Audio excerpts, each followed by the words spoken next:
बात बात में जो उठ जाते हैं, अनजाने मुझसे हाथ छू जाते हैं।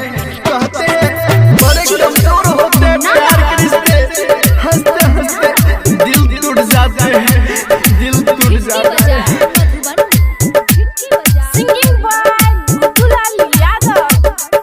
Mix by Chandan Raj, Chandan Aryan movies.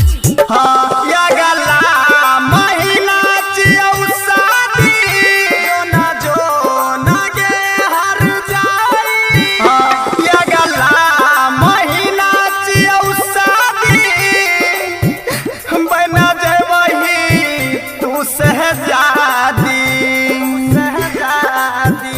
हाँ या गला महीना जियो शादी बना जाए वही तू सहजादी।